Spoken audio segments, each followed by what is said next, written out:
They say Atlantis is just a myth, a tale whispered by philosophers and dreamers. Yet every myth hides a memory, and in the case of Atlantis, that memory feels older than time itself. Long before the rise of Egypt, before Sumeria etched its symbols in clay, there was said to be a civilization that mastered both the outer and inner worlds. A people who understood the secret language of energy, the sacred geometry of creation, and the hidden mechanics of consciousness. They lived in harmony with the cosmic order, until something went terribly wrong. According to ancient lore, Atlantis didn't vanish merely because of cataclysm or divine punishment. It fell because humanity lost its alignment with higher truth. Pride replaced wisdom, technology overtook spirituality, and the flood that followed was not just of water, but of forgetfulness. What once was known to every initiate became buried beneath centuries of myth and metaphor. But the knowledge did not die. Pieces of it survived, in temples, in symbols, in the secret schools of Egypt, and later through the teachings of the Hermetic philosophers and mystery traditions. The Atlantean wisdom scattered like seeds across the earth, waiting for those with awakened minds to recognize them again. This video will uncover what those fragments reveal, the secret teachings said to have survived the flood. We'll explore how they describe the hidden structure of reality, the power of vibration and thought, and the process of spiritual ascent that once formed the backbone of the Atlantean initiate's path. You'll discover how this ancient wisdom may still shape modern spiritual traditions, and perhaps why humanity is once again approaching a crossroads eerily similar to theirs. So stay with me as we journey beyond the veil of legend into the forgotten consciousness of Atlantis, a world where gods walked as men and men reached for godhood. Because sometimes the stories we call myths are the memories our souls refuse to forget. The story of Atlantis was first recorded by Plato nearly 2,400 years ago in his dialogues Timaeus and Critias. He described a magnificent island beyond the Pillars of Hercules, what we now call the Strait of Gibraltar, ruled by a civilization of unmatched power and wisdom. The Atlanteans, he wrote, descended from Poseidon, god of the seas, and lived in concentric rings of land and water, their city glowing like a celestial mandala. But to take Plato literally is to miss the deeper current beneath his words. For many scholars of esoteric tradition, Plato was not merely recounting history. He was transmitting fragments of a sacred memory, encoded in allegory. Atlantis was more than a lost continent. It was a symbol of a lost state of consciousness. It represented an age when human beings lived in harmony with divine principles, when science and spirituality were one, and the physical world was understood as a mirror of the metaphysical. The Hermetic texts written centuries later echo this same truth. As above, so below, as within, so without. These words, though simple, form the philosophical backbone of what many believe were Atlantean teachings. Reality, they said, is a reflection of the mind. Creation itself begins not with matter, but with consciousness. In this worldview, the universe was seen as a living organism, an intricate web of energies vibrating at different frequencies. The Atlanteans, according to the initiates of the Egyptian mystery schools, learned to work with these vibrations through sound, symbol, and intention. They knew that every thought had weight, every emotion a resonance, and that matter itself could be shaped through alignment with the divine pattern, the sacred geometry underlying all existence. When the deluge came, this knowledge was not entirely lost. Surviving priests and sages carried fragments of it into new lands, to Egypt, where the wisdom of Thoth, the Atlantean priest-king, became the foundation of Hermeticism, to Mesoamerica, where tales of Quetzalcoatl, the serpent of light, spoke of a teacher from across the seas, and to the east, where Vedic traditions preserved memories of an ancient golden age, the Satya Yuga. Each of these traditions tells the same story in a different tongue, that there was once a civilization that bridged heaven and earth through knowledge of the unseen laws. Over time, this truth became buried beneath religion, politics, and fear. Humanity forgot that divinity was not distant but immanent, that the temple of the gods was not built of stone, but of consciousness itself. The Atlanteans, it is said, understood this profoundly. Their temples were not just monuments, but resonant structures tuned to celestial harmonics. Their language was said to carry mathematical precision, each sound corresponding to a vibrational frequency in nature. Their healing arts were based on the geometry of light and sound. To them, disease was simply a disharmony between the self and the cosmos. But as with all great civilizations, corruption seeped in. Ambition clouded purity, and what was once sacred became profane. They began to manipulate energies for personal gain, weaponizing the very forces that had once uplifted them. The flood, whether literal, symbolic, or both, was the inevitable correction of imbalance. And with it, the curtain fell on an age of light. Yet in every age of darkness, light hides in symbols. The Hermetic, Kabbalistic, and alchemical traditions all hint that fragments of Atlantean wisdom endured. They were kept alive by mystery schools, encoded in myth, protected by silence. And perhaps that is why, even now, we feel an inexplicable pull toward that forgotten world, a yearning to remember who we once were. For Atlantis, in its truest sense, is not merely a place we lost. It is a consciousness waiting to be reawakened. And to uncover its teachings, we must learn to see not with the eyes, but with the soul. To understand the secret teachings of Atlantis, one must first abandon the notion that knowledge is gathered only through the intellect. The Atlantean initiates taught that true wisdom arises when the mind, heart, and spirit move in harmony, when reason serves intuition, and intuition is anchored in truth. Their mystery schools, said to be the forerunners of Egypt's temples, were not institutions of learning in the modern sense. They were places of transformation, where the initiate was taught to become the truth, not merely to learn it. At the center of their philosophy lay the idea of vibration. Everything light, sound, matter, and even thought was understood as frequency. To the Atlanteans, creation was a vast symphony of energy orchestrated by the divine mind. They believed that by aligning one's own vibration with higher frequencies, one could heal the body, expand consciousness, and even influence the material world. This principle survived through Hermeticism, reappearing as the law of vibration in later esoteric texts.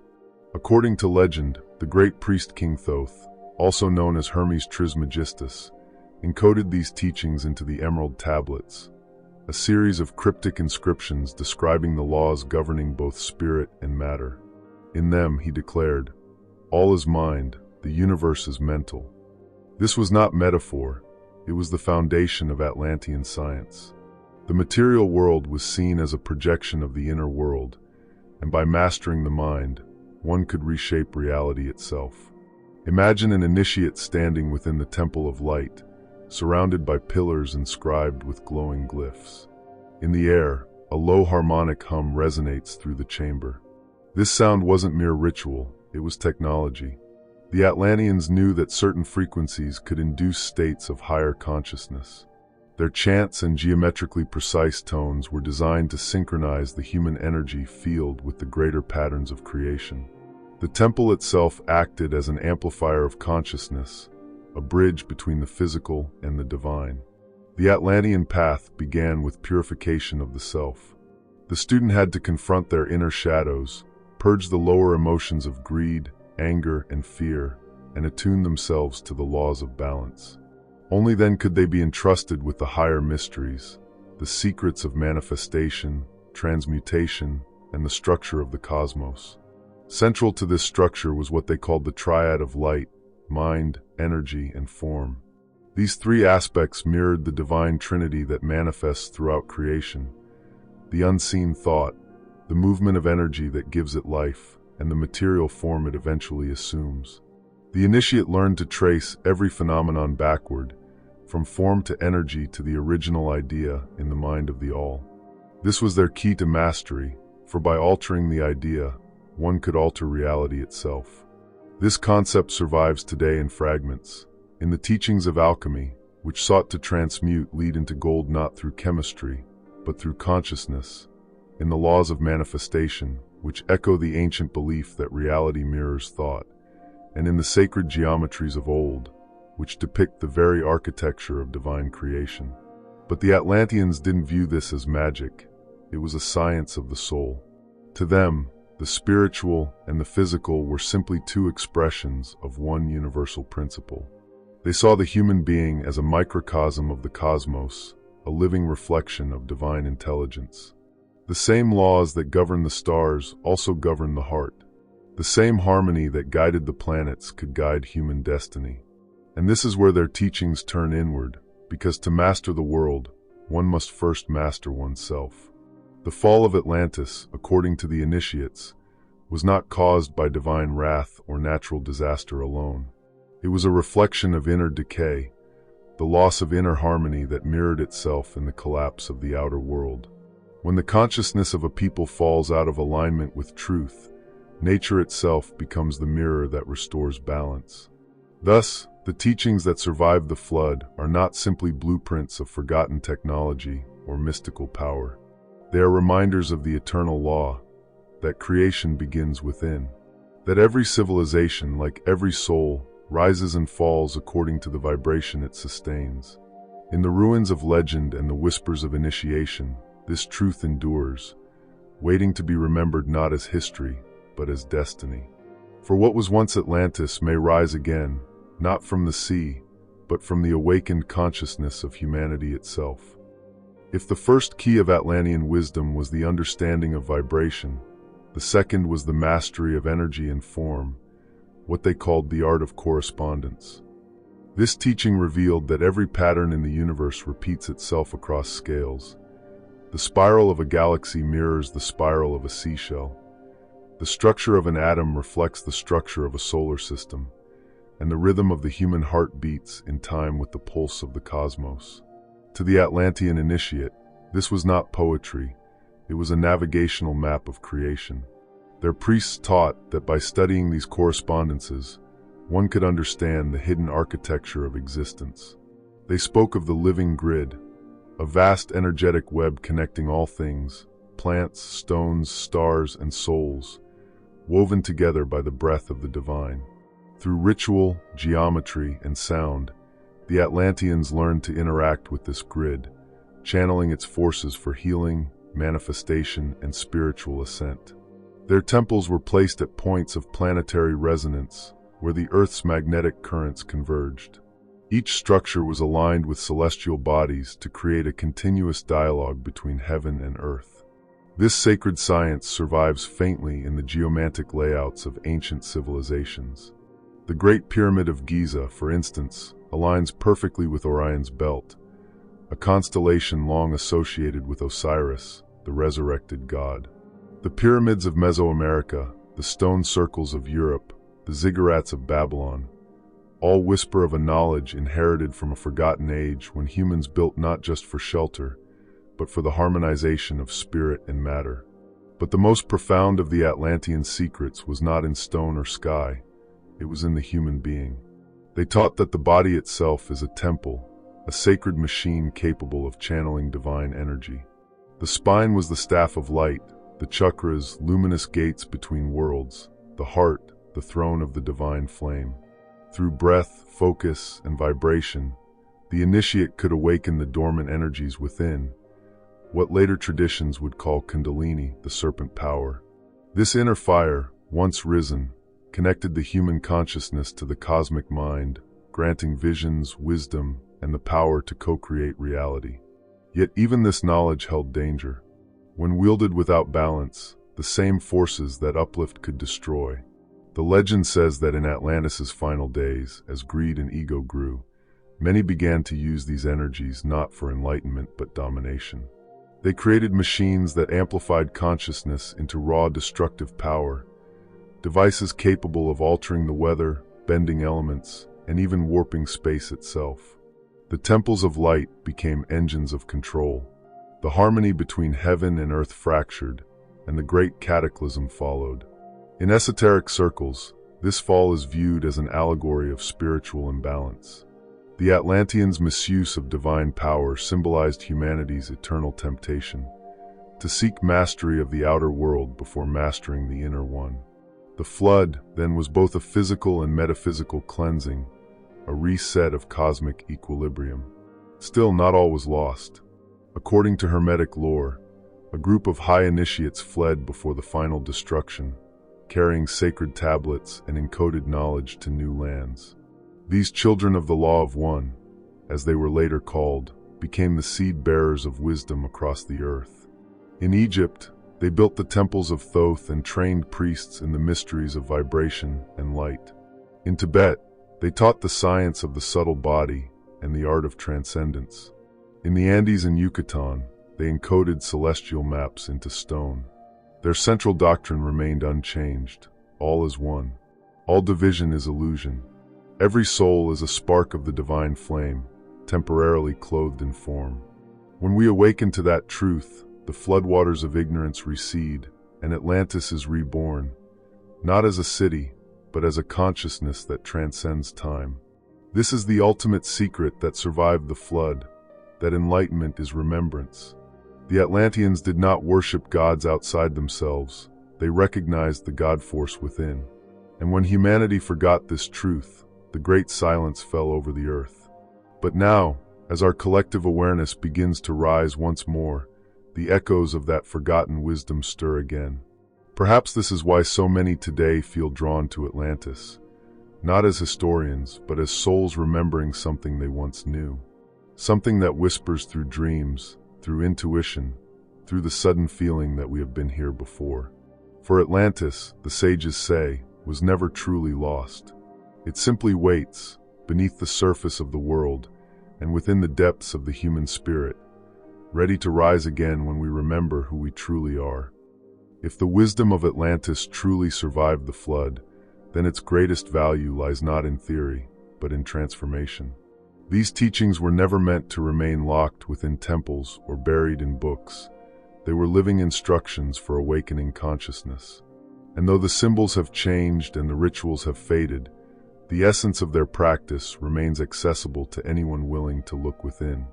The Atlanteans believed that the outer world is merely a reflection of the inner state.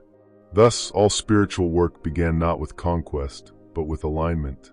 They taught that before one could command the elements, one must first bring harmony to the elements within, the mind, the emotions, and the will. To master vibration, they said, you must become vibration. A simple yet profound practice derived from their philosophy is attunement through sound and breath. The initiate would begin at dawn, facing the rising sun, the symbol of divine intelligence. With slow, rhythmic breathing, they would hum a single tone, allowing the vibration to resonate through their chest. Each note corresponded to a center of energy within the body, gradually aligning the individual frequency with that of the cosmos. This wasn't mere meditation, it was communion. The act of humming or toning awakens the cells, balances the nervous system, and bridges the conscious and subconscious mind. In modern terms, it reprograms one's energetic field. If you wish to practice this today, find a quiet place at sunrise or sunset, close your eyes and breathe deeply. Feel the vibration in your chest as you hum a single tone for a few minutes. Imagine that sound expanding outward, connecting you to the infinite field of life. Another practice the Atlanteans preserved was the visualization of the geometric light. They believed that all creation follows the pattern of the flower of life, a sacred geometry containing the blueprint of existence. By meditating on this form, one aligns the mind with the universal design. You can do this by visualizing a sphere of light within your heart, pulsing in rhythm with your breath. As it expands, see it forming the interlocking circles of the flower of life around you, weaving you into the living grid of creation. This practice was said to strengthen the connection between personal and cosmic intelligence, to remind the initiate that they are both wave and ocean, part and whole. Over time, this awareness dissolves the illusion of separation and awakens intuitive guidance. Decisions become clearer, synchronicities multiply, and life begins to flow with greater coherence. The third and most sacred teaching of Atlantean practice is the cultivation of purity of intent. Their initiates understood that consciousness is creative, and every thought shapes the energetic field. Therefore, before any ritual, the practitioner would examine their motives. Were they seeking power or harmony? Were they acting from fear or from love? The Atlanteans warned that intention is the frequency that determines the outcome of all energy work. To use spiritual knowledge without alignment to truth was to invite collapse, the very lesson that led to Atlantis's fall. To live by their teachings today means to live consciously, to speak words that uplift, to think thoughts that heal, to act in alignment with the higher order of things. It is to remember that every emotion carries a vibration, and every vibration contributes to the collective field of humanity. When you raise your own frequency through compassion, awareness, and gratitude, you help the world remember its forgotten harmony. Finally, the Atlanteans practiced the art of reflection before sleep, a ritual of remembering. Each night, they would review the day, tracing their thoughts and actions back to their source. This simple act purified the mind and kept their consciousness clear. Try it yourself. Before you sleep, replay the events of the day, not to judge, but to observe. Ask yourself, where did I act from truth and where did I forget? Over time, this cultivates awareness and reawakens the inner eye, the same eye that once guided the initiates of Atlantis. The secret of these practices lies in their simplicity. They require no temples, no priests, no technology, only presence. For the Temple of Atlantis was never made of gold or marble. It was built within the human spirit, in the stillness where thought gives way to knowing. And perhaps that is how the Atlantean teachings were meant to survive, not through relics, but through resonance, through every soul that rediscovers its power to create, to heal, to remember. The flood may have erased the stones, but not the vibration. The wisdom endures, waiting for us to live it once more. The legend of Atlantis has endured for millennia because it speaks to something deep within the human soul, a memory of perfection, a longing for a world that once lived in harmony with divine truth. Whether Atlantis was a physical civilization or a spiritual epic, its story mirrors the journey of humanity itself. The rise into light, the fall into darkness, and the eternal quest to remember who we are. As we have seen, the Atlanteans were not merely masters of stone or sea, they were masters of consciousness. Their temples were not only built to honor the gods, but to awaken the God within. Their science was a language of energy, their spirituality, a precise understanding of creation's laws. They knew that the true flood was not of water, but of forgetfulness, that the greatest catastrophe is to lose the knowledge of our divine nature. And yet, the wisdom survived. It whispers through Hermeticism, breathes in the Vedas, pulses through sacred geometry, and speaks in the quiet voice of intuition that tells you there is more to life than what you see. Every act of compassion, every moment of awareness, every spark of inspiration is a fragment of Atlantis reborn, because the consciousness that built it never died. It sleeps in us, waiting for remembrance. The message of Atlantis is not nostalgia for a lost paradise.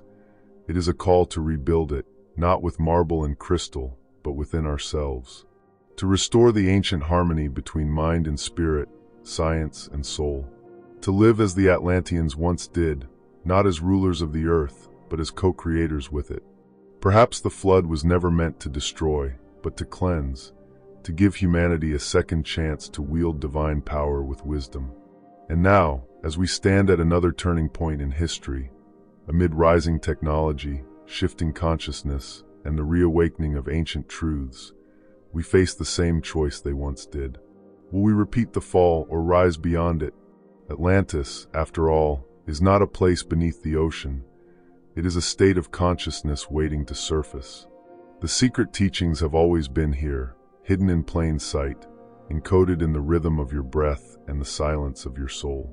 Remember this, you are the descendant of a forgotten age, the bearer of an eternal flame. When you remember your true nature, Atlantis lives again, through you. If this message resonated with you, let it not end here. Continue seeking, reflecting, and awakening. The flood may have washed away the temples of stone, but the temples of light are rebuilt every time a soul remembers its divinity. For Atlantis does not rise from the sea, it rises from within.